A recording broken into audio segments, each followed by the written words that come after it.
Hello students. Today I am going to discuss about the genetic code. Basically, this have to be decoded for the gene expression, and today I am going to discuss how this is happening in the cell. Basically, the genetic information is flowed from the DNA uh, through RNA to the protein. This is known as the central dogma, which was first invented by Francis Crick in the year 1957, and this was published in the reputed journal Nature in the 1958. Uh, we observed that the genetic information is stored in the form of gene in DNA, and basically it is the energy saving mode, and when requires when the requirement when there is a requirement for the protein expression, the genetic information is transcribed into the RNA, and the RNA information is flowed to the protein, and which is the which is basically the active part of the gene function, and this is the basic phenomenon of the genetic information flow.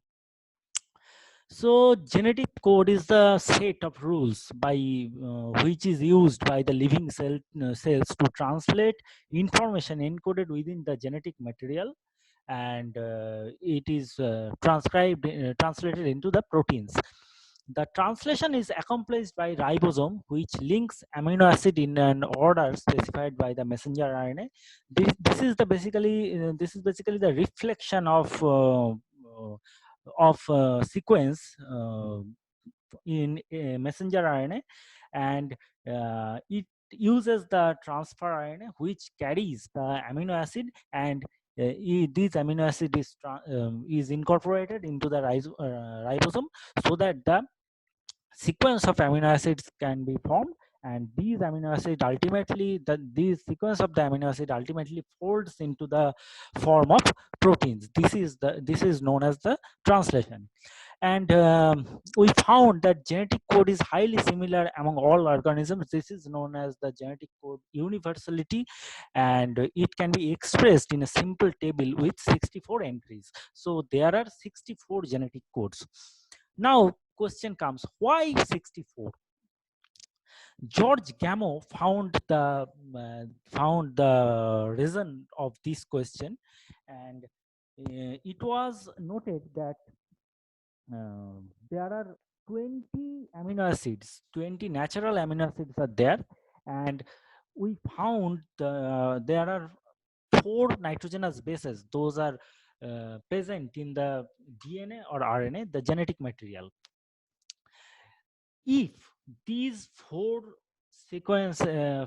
nitrogenous bases are sequenced such a way that in a such combination that it basically uh, the genetic information of protein in the form of amino acid is the reflection of the information of the sequence of nitrogenous base in the genetic material. So if we combine these 4 nitrogenous bases in a particular permutation combination arrangement, then we can found there is various combination will occur. If the combination is one, if the combination is one nitrogenous base, then we can only get the 4 amino acid, 4 genetic code A, T, G or C. If the combination is of 2 nucleotide bases, then we can found 4 to the power 2 or 4 squared, that is 16. And the genetic code, if the genetic code is duplicated, then it codes for only 16 amino acids. But our amino acids number are 20, so this is not possible. if we um, if we arrange these amino acid in a triplicate manner, so that the combination of nitrogenous bases are 4 to the power 3, that means 64. This is much more than the number of amino acids, that is 20. So the this is more suited for the 20 amino acids, and this was discovered by George Gamow. And thus, from this experiment, we now we have confirmed that the genetic code is a triplicate of nitrogenous bases. So this is the genetic code table, where we can found that if there is the first letter and there is a second letter and third letter is there, we can rearrange these codons, these bases, in the form of triplicate codons, and we can get the 64 amino acid, 64 codons. Among these 64 codons, one is true for methionine, and the rest of the one is involved, one genetic code is involving for the coding of methionine and tyrosine, and there are several other genetic codes are there. Those are those codes for the different amino acids, and there are three stop codons: UAA, UAG, and UGA. So genetic code is a dictionary that corresponds with the sequence of nucleotides and sequence of amino acids. The words in dictionary are in the form of codons. Each codons is a triplicate of nucleotides, and there are 64 codons in total, and the three out of these are nonsense codon, known as the stop codons. Rest of the 61 codons code for 20 amino acids. So what are the characteristics of genetic codes? It is first characteristics is the specificity. Genetic code is specific. That means a specific codon is always coding for the same amino acid. Take an example: UUU codes for the phenylalanine. It cannot code for any other amino acid. Second one is genetic code is universal. In all organisms, genetic code is the same. There are some exceptions, like in case of mitochondrial system, the AUA codes for methionine instead of isoleucine, and UGA codes for tryptophan instead of a stop codon. And third one is the genetic code's redundancy. This means genetic code can also be degenerated. That means although each codon corresponds to a single amino acid, but a single amino acid can be coded by multiple codons. Exception: tryptophan and methionine. These two amino acids have only one codons, and rest of the amino acids has multiple codons. Genetic code is non-overlapping and non-punctuated. All the codons are independent sets of 3 bases, and there is no overlap. The codon is read from a fixed starting point and a continuous sequence of bases taken 3 at a time without any punctuation. The starting point is extremely important, and this is called the reading frame. So when one stretch of genetic codons are which is started with the start codon and ends with the stop codon, these stretch of amino acid genetic codes are known as the open reading frame. The open reading frame means it is the stretch of genetic code starting with a start codon and ending with the stop codon without any interruption. So there is only one initiator codons is there, and sometimes we saw that GUG, which can also act as initiator codon, which is coding the valine amino acid. and the rest of the cases, majority of the cases, methionine is the only amino acid specified by just one codon AUG, and this is uh, can be treated as the start codon or initiator codon. And there are three stop codons. I previously told that UAA, UAG, and UGA, they code no amino acids.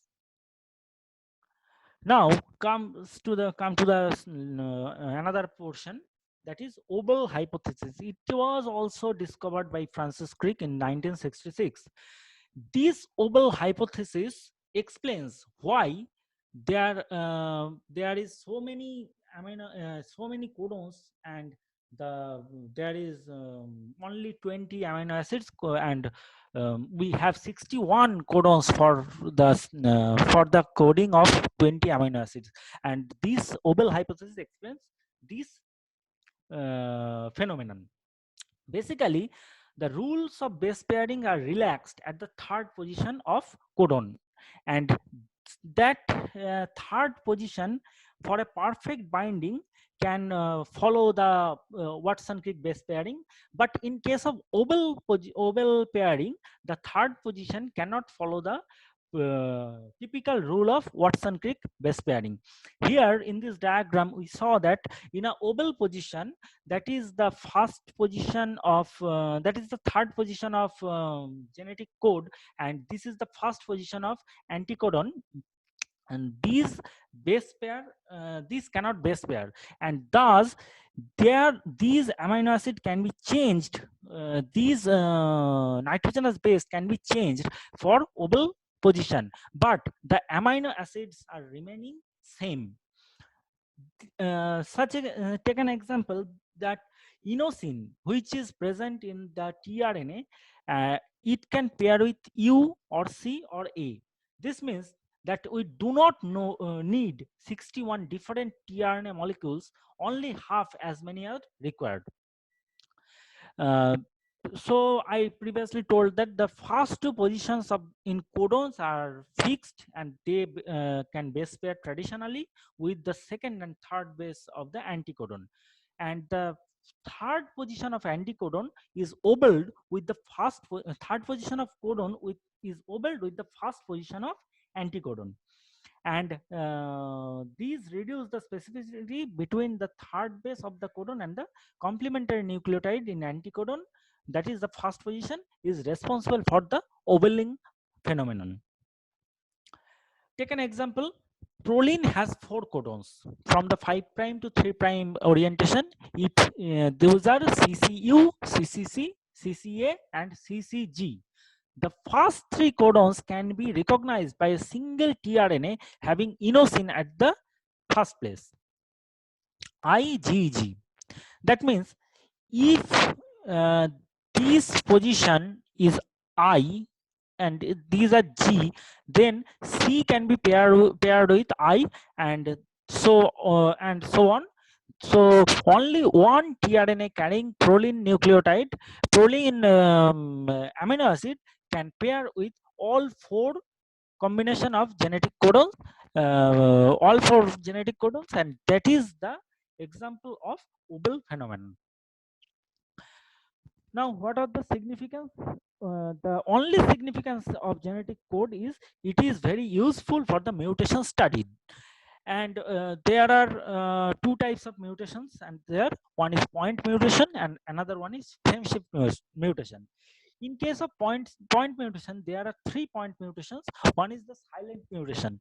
The silent mutation means a single nucleotide change cannot alter the amino acid. If so, take an example, if there is a GAA codes for glutamic acid, and if the A is converted into G, then it also codes for the glutamic acid, and this type of mutation is unnoticed, unnoticed by the translational machinery, and this is known as the silent mutation, because one change cannot uh, alter the translation process. The missense mutation is that if a change in a single nucleotide can alter the amino acid in the protein sequence. Take an example. If CAT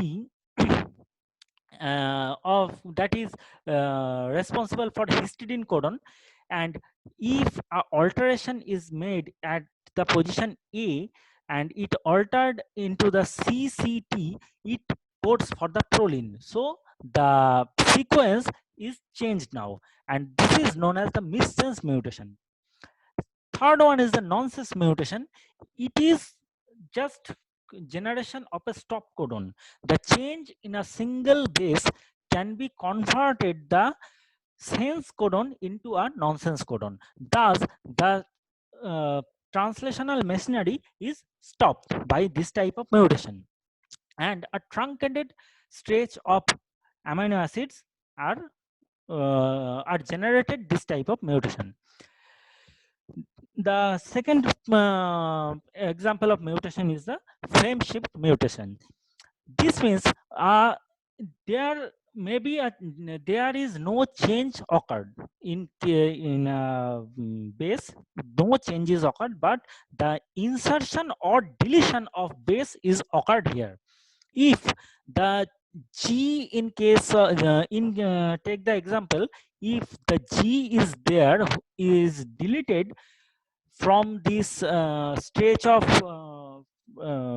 nucleotide stage of genetic codons, then the frame shift mutation occurs. That means ATG is read immediately after AAG.